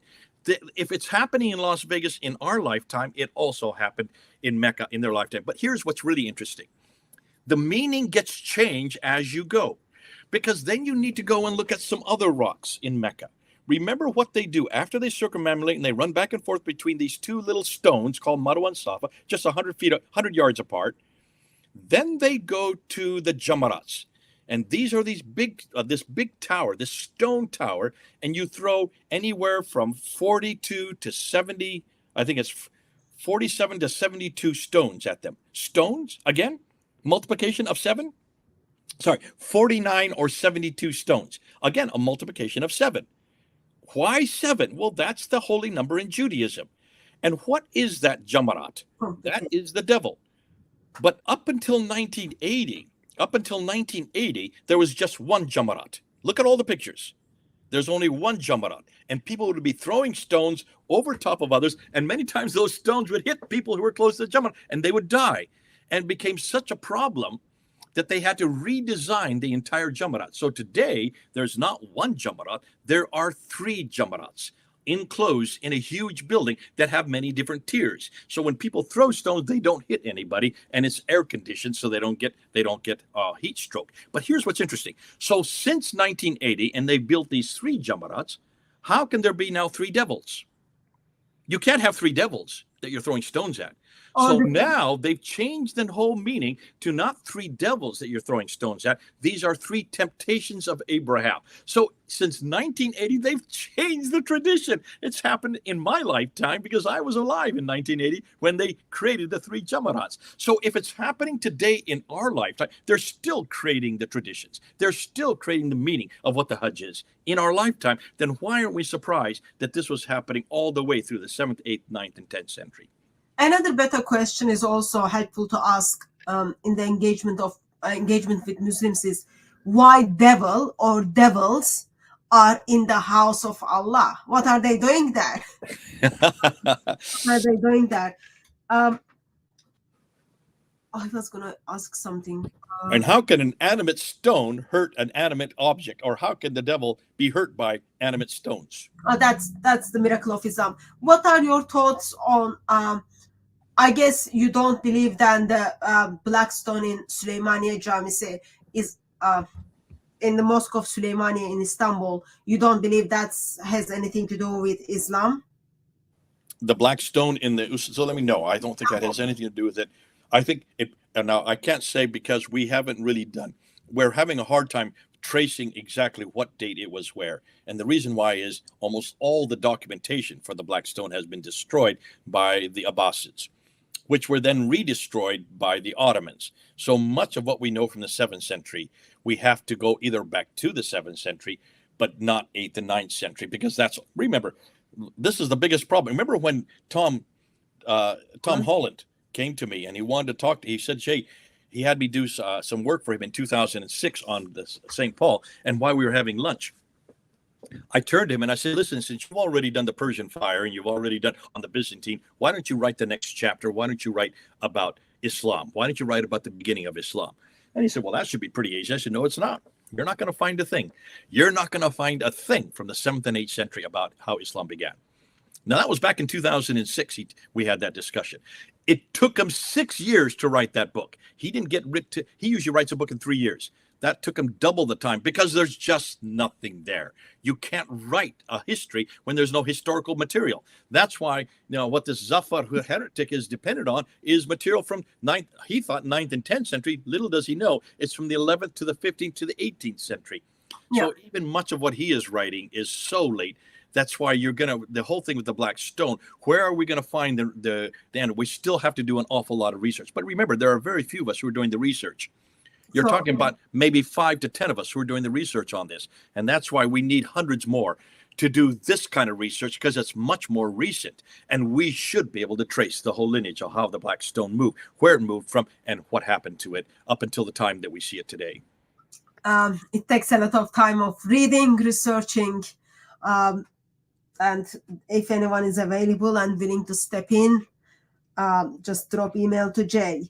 We're going to have lots of doctorates waiting for you. Listen, we have 230 students doing the MAPI program. I'd like every one of them to do a doctorate. If they do doctorates, we can start pouring out doctorate after doctorate, looking at these kind of questions that you're asking. Yeah. Anyway, so there is this mosque in Istanbul, Süleymaniye Mosque. They say like this is the one piece of black stone there apparently. Okay. Stop and think what you're just saying there. Why would they say that? And where would they get support for that? This is exactly what we've been saying. Whenever you want to have support for something authoritative, you claim that it is the Black Stone, but you never have to prove it. If you go to Istanbul, to the Topkapi Museum, have you been to the Topkapi Museum in Istanbul? Do you notice what's there? There is the Topkapi manuscript. What's in the next room, in the room adjoining the Topkapi manuscript? There is a staff of Moses. Next to it is the arm of John the Baptist. Have you seen them? I don't recall. They're there in the Topkapi Museum. It wasn't an area of kind of my interest anyway. Okay, but stop and think. Do you think that really is the staff of Moses and the arm of John the Baptist? That's the level of authority and credibility we're dealing with. If you think more practically, in British Museum, when it comes to the historical artifacts on Bible, very serious question British Museum is asking. Yet when it comes to historical artifacts for Islam, this is what it has been said. Even same in British Library, even history of the Quran, this is what Islamic tradition says, this is what it is. So people did not kind of look into those things in Go down to the British Museum today. I'm saying right now, go down to the new exhibit that's there. I went there last week. The new exhibit on the Silk Road. Look what they say. This is where China meets Islam. That's the title of their exhibit. China meets Islam, 600 to 900 AD. Now, I went down there thinking, great, we're going to get lots of material on 600 and 700. Go down, and anybody who's listening to me, go, if you're in Britain, go to the British Museum, go to the exhibit on the Silk Road, and see if they say anything that's from the 600s and the 700s. There's nothing there on the 600 and the 700. This is the British Museum making this claim. So what they do, they finally come to Islam. You're talking about everything is about China and Korea, and China and Japan, and China and its neighbors. Nothing about Islam until you get to the Fatimid period, which is the 10th century. Then suddenly Islam appears, but they advertise it as 600 to 900. Do you see? To me, that is a lie. And that's why the British Museum placates the Muslims. They should have said, nothing there for the 600, 700, 800. Sorry, you're going to only start seeing things in the 900s. That's what they should have said. But they imply by their advertising that you're going to see things in the 600 and the 700. There's nothing there. Now, they do have the Ma'il manuscript there. That was one thing they could show, the Ma'il manuscript, which is dated to 790. That's late 8th century. Information on that was wrong as well when I wanted to speak to Kurit about it. they called me, dropped me email to say like, oh, this is what it is. We cannot kind of change anything, all that kind of junk. So they You went. heard what I did 10 years ago.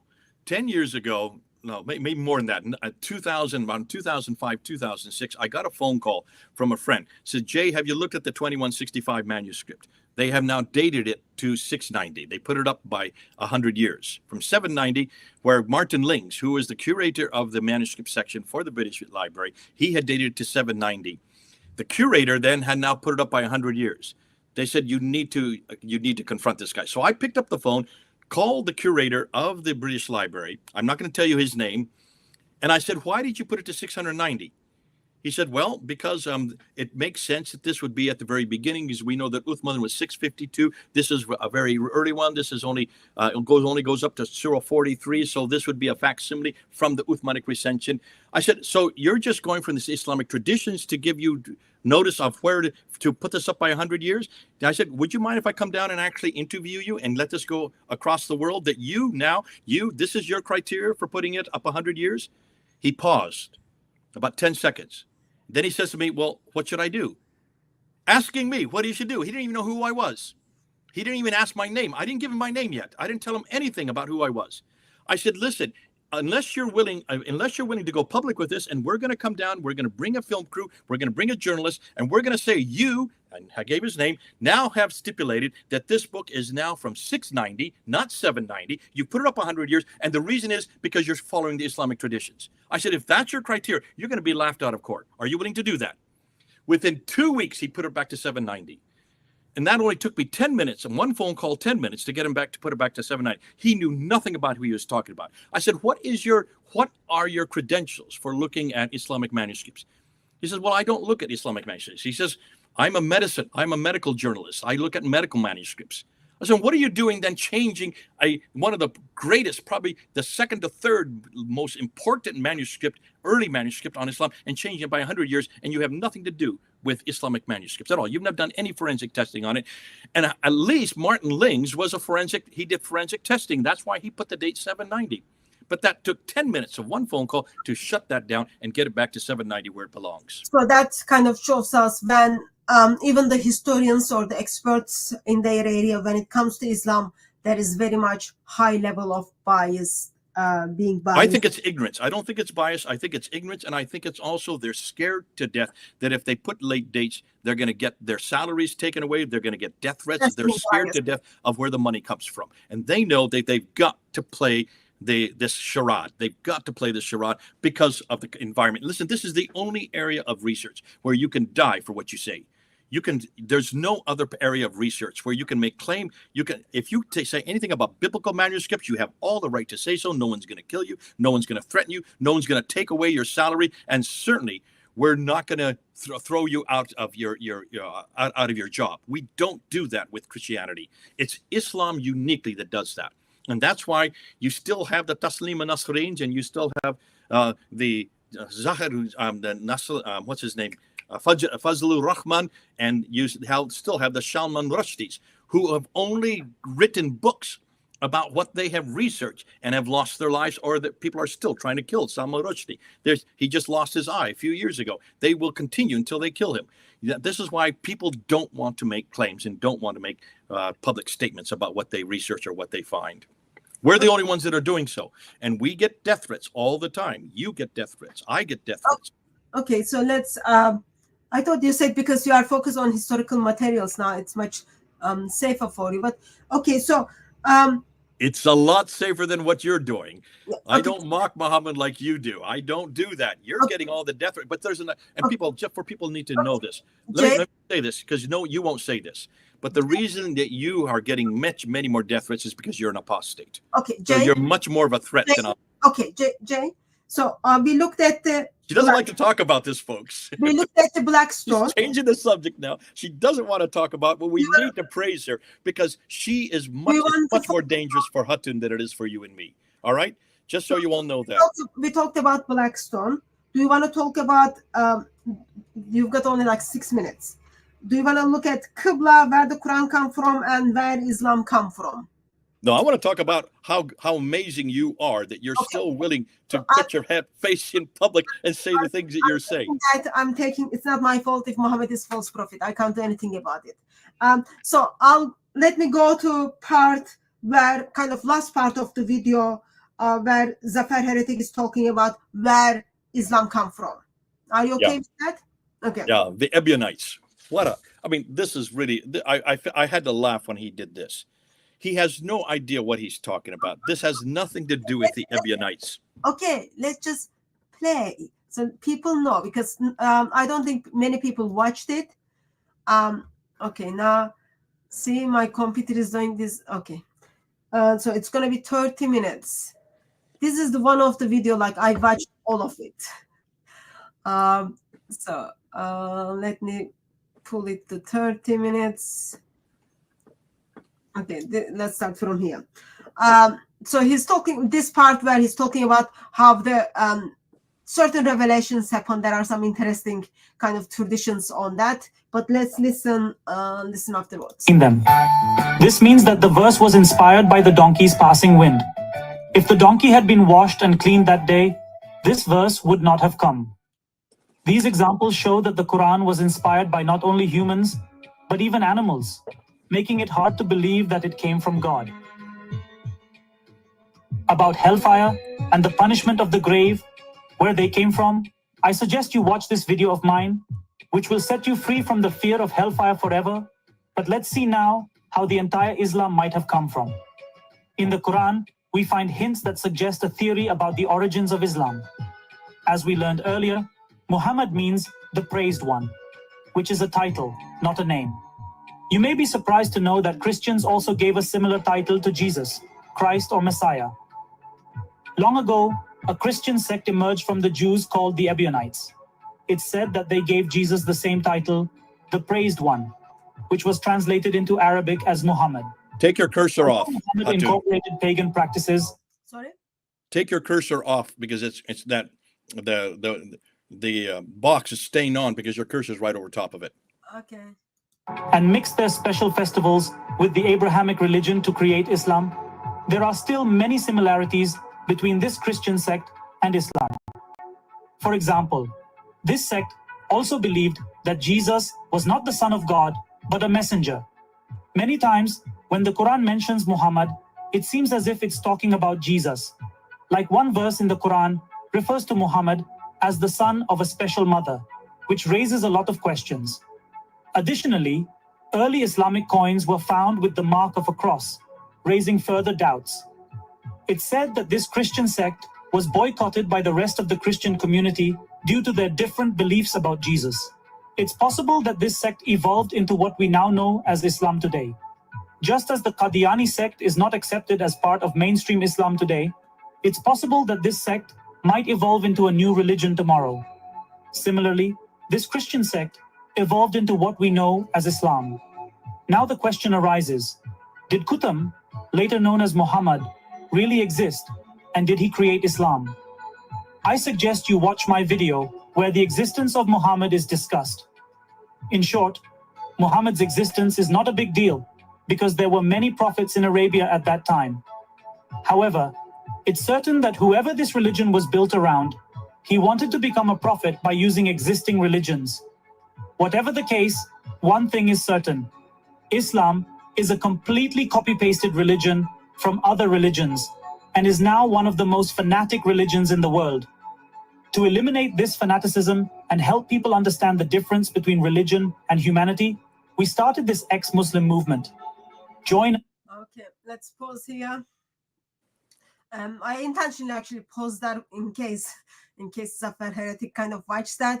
I'm Christian. I'm very intentional that I don't advertise people to become atheist. When you walk out of Islam, I want you to turn to Lord Jesus Christ. Okay. Probably I'll get like lots of emails about that part anyway. Jay. Ebionites were not existed from 4th century onwards. What are your thoughts on where Islam come from? Yeah, obviously he doesn't understand Christianity very well, which is understandable because he's never really been part of the Christian tradition. Listen, they were anti-Trinitarians from from the very beginning. Ebionites were anti-Trinitarian. Obviously, they were. They did not believe in the divinity of Jesus. They did not believe in the Trinity. They didn't even believe in his crucifixion. So, they did believe in his crucifixion, whereas the Muslims today don't believe in his crucifixion. So these cannot be Ebionites. And you've got to ask what was happening in the 7th century. Again, you've got to go back to the 7th century and see what this is. Abd al-Malik was an anti-Trinitarian Christian. So therefore, he was against the Trinity, against the divinity of Jesus, and against the sonship, from which Islam is derived. That's much closer than going way back to the Ebionites. And look where the Ebionites are. They're way up in what is today northwestern Jordan.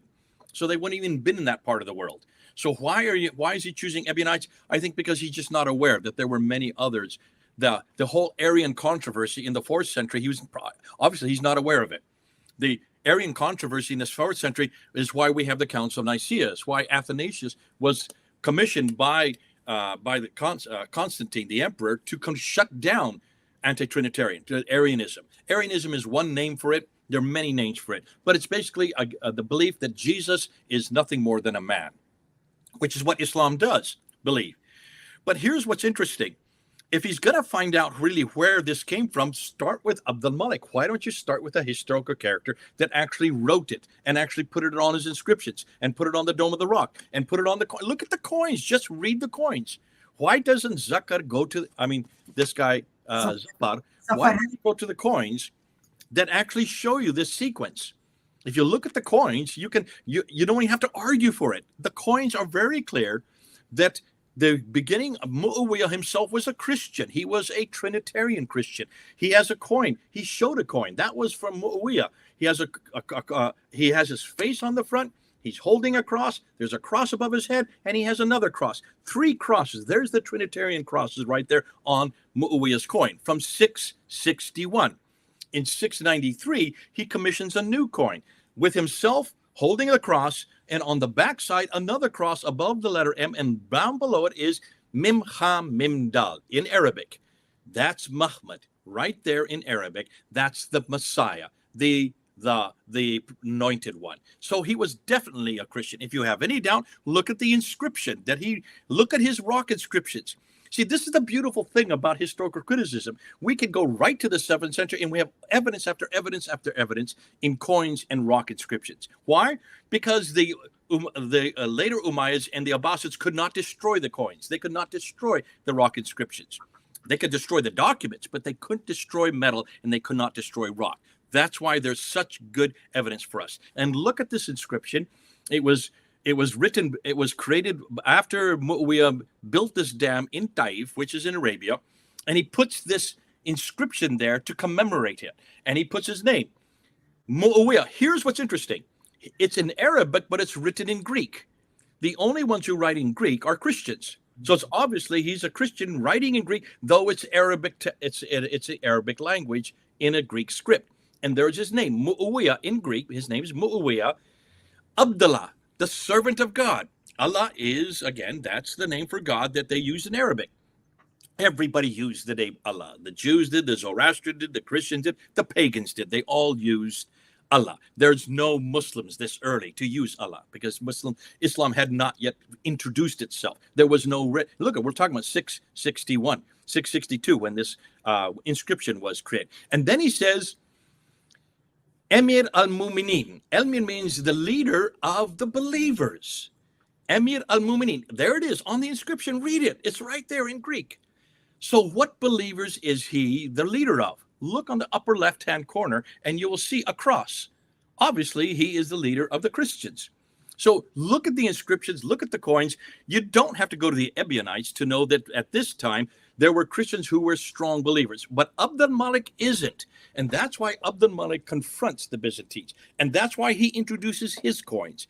And his coins take he has to pay tribute in 691. He has to pay tribute to Justinian II. Justinian II is the emperor of the Byzantines. And because of the fact that the Umayyads are in tribute to the Byzantines, they are commissioned to pay tribute every year. And every year they pay the coins. But what he does, he's minting his own coins. So he takes a gold solidus, Justinian's gold solidus, that has a picture of Heraclius and his two sons on either side, and all three of them are holding an orb with a cross. So they're all well-known Byzantine Monophysite Christians. On the back side of the coin is the Byzantine cross with two cross pieces. That's the Byzantine cross. Abd al-Malik takes that same coin and reforms it, remints it in his mint there in Damascus. Remember, he's living in Damascus. That's where all the mints are, not in Medina, not in Mecca. He's up in Damascus. And he creates a brand new coin in 692, which has a picture of Heraclius with his two sons. They have the orbs, but there's no cross. He's taken off the cross pieces. On the backside, he's taken off the cross piece of the cross. It's a mockery of the cross. It's a mockery of Heraclius. It's a mockery of Byzantine Christianity. And then he writes around the outside in Arabic, La ilaha illallah, Muhammad Rasulullah. There is only one God but God, and the anointed one is the servant of God. He writes that on the coin, sends that to Justinian, who gets so angry that he goes to war with Abd al-Malik, and they have a battle. Now, the battle, Abd al-Malik wins. Once he wins the battle, he introduces a brand new coin. And in this coin, minted in 693, a year later, he now puts his image on the coin holding a sword. This is a victory sword. This is a victory coin, mocking Justinian II, mocking the Byzantines. Now he is so powerful that he can even mock them. And again, there's the Shahada all around the outside, but not Muhammad, it's Muhammad. It's Muhammad, the praised one, the anointed one, the altogether lovely is the servant of God. He's not God, he's not divine. That's what's on the coin. By 696 then, 3 years later, he introduces a brand new coin. Look at the inscriptions. He's taken his image off, and he has inscription after inscription on the front, on the back, around the sides. It's all the same inscription that you see on the Dome of the Rock. Say not three, for God is one and he has no son. Who is that attacking? It's attacking the Trinity. It's attacking Jesus' divinity. It's attacking his sonship. For God does not begetteth, nor is he begotten. That's attacking the sonship of Jesus Christ. For truly, we will destroy the associators. Who are the associators? Those who associate another with God, commit shirk. The mushrikun. Who are the mushrikun? There it is on the coin. We're the mushrikuns, the Christians, the Byzantines, who, oh, there it goes. Even the computer agrees with me on that. So we are the mushrikun. We are the ones that associate another with God, according to him, as an anti-Trinitarian, basically an anti-Trinitarian Ishmaelite. So once he has those coins stick, and they continue to be the same coins with the same inscriptions for the next 100 years. Why aren't we watching the coins? Now, then you get, of course, then to John of Damascus. 730. John of Damascus is hugely important because he's living in Damascus. He's working in the court of Abd al-Malik. He's right there where this is all happening. He is a Trinitarian Christian. And as a Trinitarian Christian, he dares say nothing because he is under the authority of Abd al-Malik. He doesn't want to lose his job. His father was the treasurer before him under the courts of Muawiyah. But his father did not have this problem because Muawiyah was a Trinitarian. So is John of Damascus. He's a Trinitarian. Abd al-Malik is an anti-Trinitarian. And now he watches as Abd al-Malik comes to power. Now remember, now you have someone of importance, much bigger than the Bishop Arian. Bishop Arian was not that big, not that important, did not hold that much sway, and certainly did not hold that much authority. That's why he could be shut down at the Council of Nicaea in the 4th century. In the 7th century, you don't have a bishop, you have a caliph who controls all the land from Spain to India, from Turkey to Yemen. He now is the second biggest superpower of his day. When he writes these inscriptions, when he puts them on the coin, when he builds the largest structure of his day and puts those inscriptions all attacking Jesus' divinity, the Trinity, and his sonship, then it sticks. That's why just follow the coins, follow Abd al-Malik, but he still doesn't call himself a Muslim. Islam still hasn't come into being. That's why we go to John of Damascus. When John of Damascus finally leaves the courts of Abd al-Malik and retires, he goes into a monastery and he writes his greatest masterpiece. Look at the title of that book. Look and see what it says. The Heresy of the Ishmaelites. There it is, folks. If we just read what was written, he's saying it there in one sentence. Heresy, if it's a heresy, it has to be heresy of something. if it's a heresy of the Ishmaelites, it has to be a heresy of Christianity perpetrated by the Ishmaelites who are not from the line of Isaac, who are not from the line of Hagar.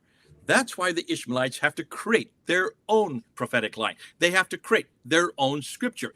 They don't have a prophetic line like the Jews and Christians. They don't have a revelation like the Jews and Christians. Yet they now control from, look at the swath of land, from Spain to India, from Turkey to Yemen. Can you then understand why Abd al-Malik begins a process of giving the Ishmaelites their identity? He is also well known for creating the Arabic as the lingua franca for the whole world that he controls. That's why he is such a great empire, caliph. And that's why he is the greatest of all the Umayyad caliphs. But you don't hear about this in what the Abbasids write about him. The Abbasids have thrown that all out, have thrown everything out. We have nothing about Abd al-Malik, other than the fact than what the coins tell us. But we do have John of Damascus. They could not control John of Damascus' writing. And what does John of Damascus say in the heresy of the Ishmaelites? Read what he says. He talks about Muhammad, not Muhammad. There's no Muhammad yet. It's still called Muhammad, this prophet Muhammad. Now, this is a third Muhammad that the Ishmaelites are introducing. But he is, again, if you're going to bring someone who is greater than the other two Muhammads, the Jews and the Christians are waiting for, you bring in your own Muhammad, your own prophet, to create your own prophetic line that's going to be through Ishmael.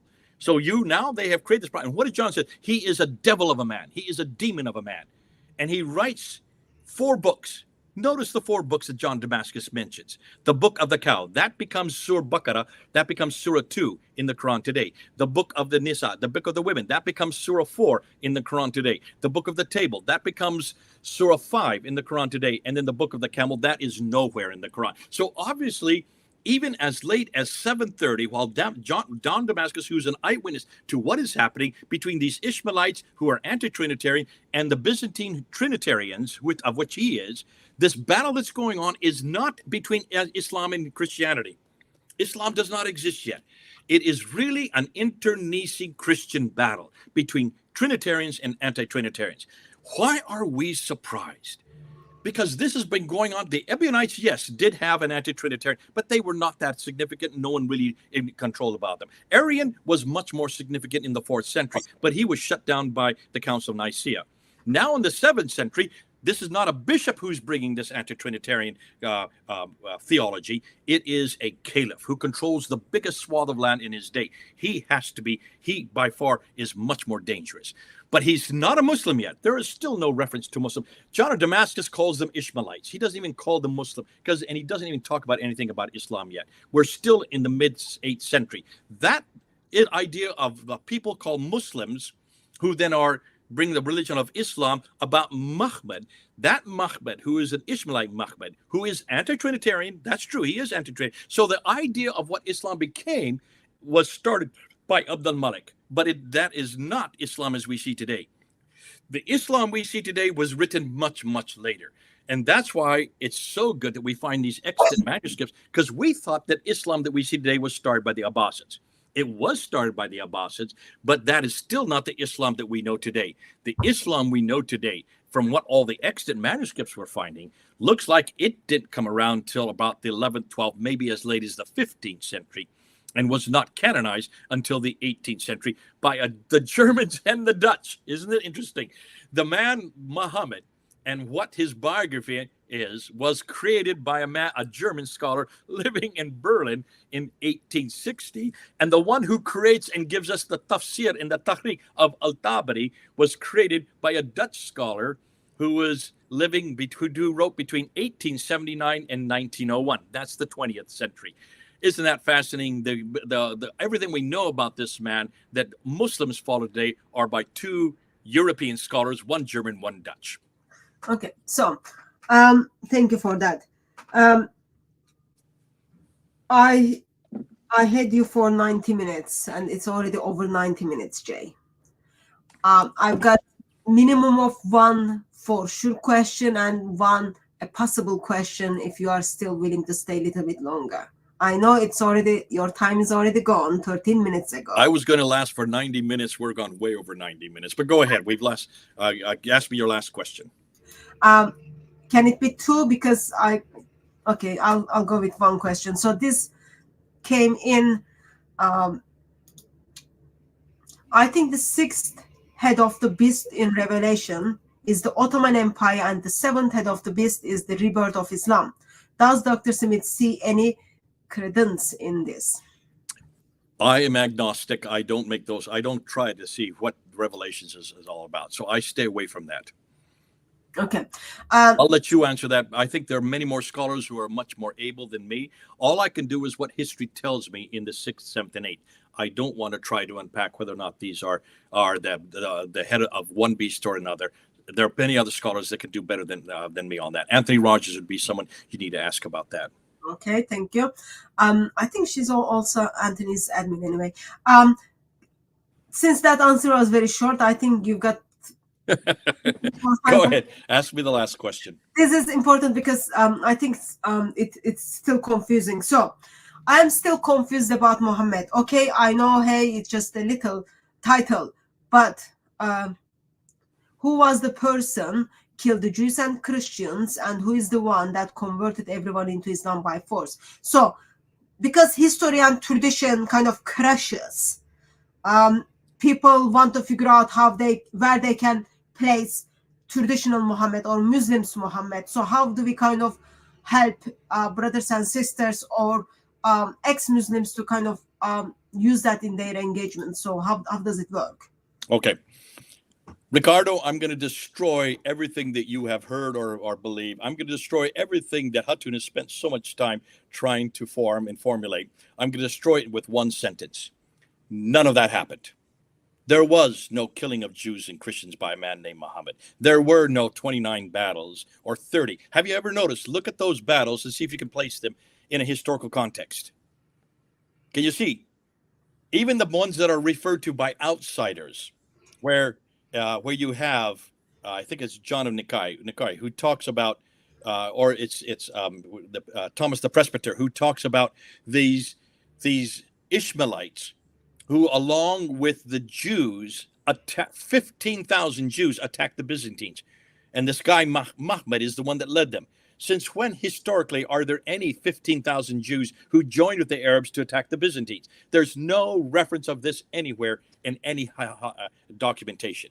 So even that, you can see, are nothing more than fraudulent. So you have to ask the question, if all of this is nothing more than fiction that has been created at a much later date and redacted back to a man, you have to ask, why were they created? Now, to understand that, almost everything we now know about who Muhammad is, since they have created the man Muhammad, and since they have created him as their prophet, the Ishmaelite prophet, they then have to give him a revelation. That's why the revelations start to appear. That's why the manuscripts start to appear in the 8th and 9th century, but they're not complete.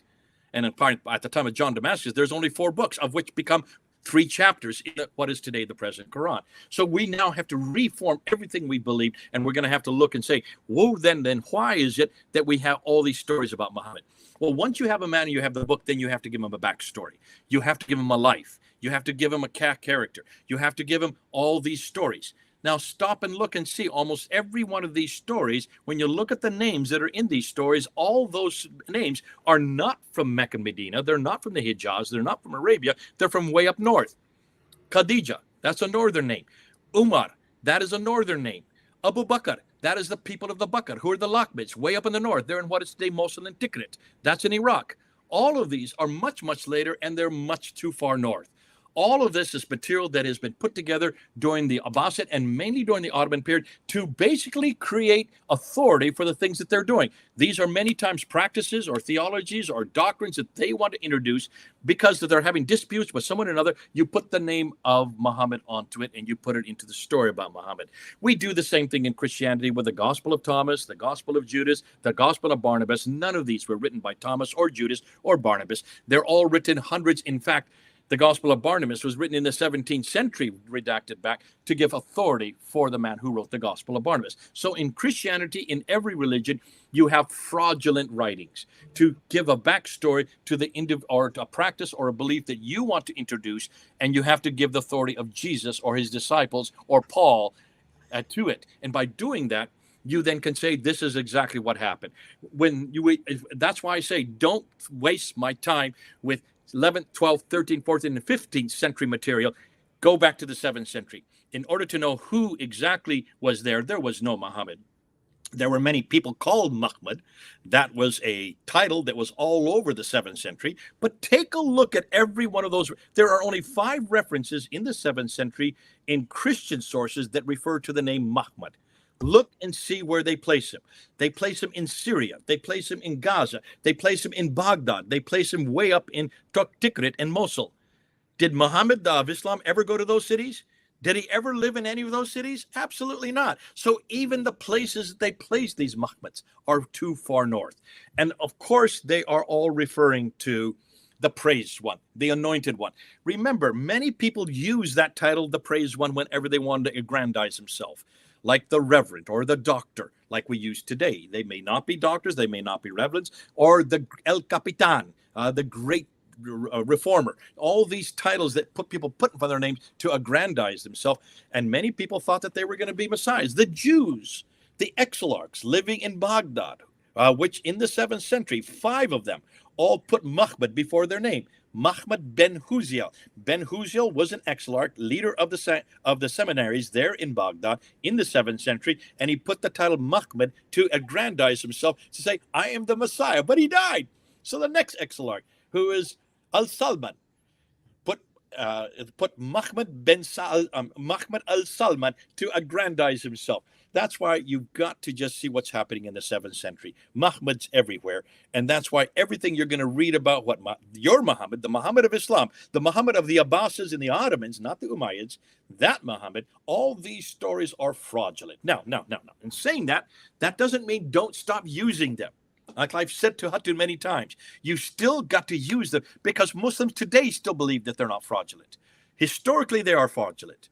But that's why we love to take our children to go see King Arthur and the Round Table. We like to go show them that. We know that that's not really true. We also know that Santa Claus is not really true. But we love to tell our children about Santa Claus. So don't stop talking about Santa Claus, and don't stop talking about Arthur or Robin Hood or any of these great legends. Continue to do that, because it's important to your culture, and it's important to the Muslims you're talking to.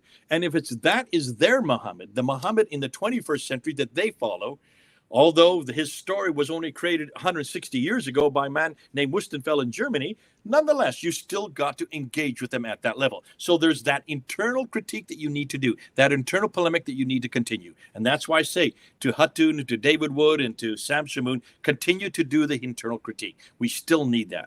The rest of us who no longer even believe that happened, those events occurred, or that man even existed, or that city existed, or that the Quran existed that early, we are using the historical critique, which I think is much more damaging, and it's much easier to do. And I don't get death threats anymore, because this causes no anger. I'm not called a hate preacher, because there's nothing I'm saying that's hatred. And I'm not mocking Muhammad like Hatun does. I don't do that anymore. I don't need to do that. I feel a lot safer, and that's why I can go all over the world and travel where I want. And people are using this, because we're getting hundreds of Muslims coming to Christ because of this material. A lot of Muslims are giving up Islam, because now they realize everything they put their hope in, everything they believe, is based on nothing more than a legend, like the Arthurian legend or the Robin Hood legend or any other legend. That's why follow a legend when you can follow the real man? Why don't you come back to the real man of history? Why don't you come back to the man who's passed every one of these tests? You notice what we've been doing tonight. We've been looking at textual criticism. We've been looking at all kinds of redacted criticism, source criticism. All of these have been applied to Jesus Christ in the 1800s and the 1900s. Up and even till today, they're still applying them. And in every case, we have answered them, because Jesus was a man of history. He really did exist. There was a place called Jerusalem, and there were gospel writers named Matthew, Mark, Luke, and John. And Matthew and John were eyewitnesses to what they heard and what they saw. Mark and Luke got it from the eyewitnesses. And thank God for Paul and his letters, because the Holy Spirit showed him exactly what he was to say, how he took what Jesus said and applied it to Ephesus and Corinth and Philippi and all the other cities. And that's why we can pretty much say that Jesus is historical. He did exist. He did die on the cross, and he rose again on the 3rd day. That we can say with surety. Muslims cannot say that about Muhammad. Well, thank you very much for spending your almost 2 hours with me, Jay, and helping us to go through that video. And let me just put this on the screen. I did not have time to go through all of the video. Some part was intentional, other part was not intentional. So if you want to check the video, probably I've got the link in the description, and then it's ex-Muslim Zafer Heretics channel. Go and check it. There are materials. You can use it to critique ideology of Islam, but make sure as you use these materials, our end goal is we preach the glorious gospel of Lord Jesus Christ so that people can make informed decisions to repent and turn to Lord Jesus Christ. There were a couple of more questions came in, but I don't have time to kind of bring them up. Hopefully I will deal them in another live stream. And a quick note, just reminder, if Jay can be kind enough and then remind the email address again for anyone who wants to sign up. The class starts on Monday. EDAVIS. So that's edavis@ves.edu. Okay. VES.edu. So it's edavis@ves.edu. Try to sign up before Monday. Okay. But it's okay if you do it after Monday as well, as Jay said. Yes, but just to check, on Monday, we're going to introduce all the students. We introduce all the students, and everybody introduces themselves because we're like a family, and people want to get to know who they are and where you are. And if you're living in London and though it's 1 o'clock in the morning, at least come for that first half an hour or an hour so that we can know who you are. Okay. Basic principle is if you arrive things late, it's very difficult to make friends. No, you can still make friends. There's lots of Q&A period. It just becomes difficult. So thank you very much once again for going through this material with me, Jay. Yes, thank you. There are lots of things for us to look into it, but I'm someone always kind of sees how beautiful it is that people of God can disagree regarding the historical facts or the approach how to do things, yet we preach the one glorious gospel of glorious God. So in that sense, it is just reaching the body of Christ, how we kind of present things. And as I said earlier, please remember to pray for Zafer Heretic. It's good that he walked out of Islam, but as I said, we want him to turn to Lord Jesus Christ. And anything else do you want me to kind of remind people, Jay? No, I think you've done a great job, and this has been a great show. I stayed a little bit longer than I anticipated, but you had great questions. It was questions of audience. And thank you very much, everyone who joined us in the live stream. By God's grace, we will see you again. Until we see you, may Christ crucified silent you with his love. Thank you, Jay. Mm-hmm.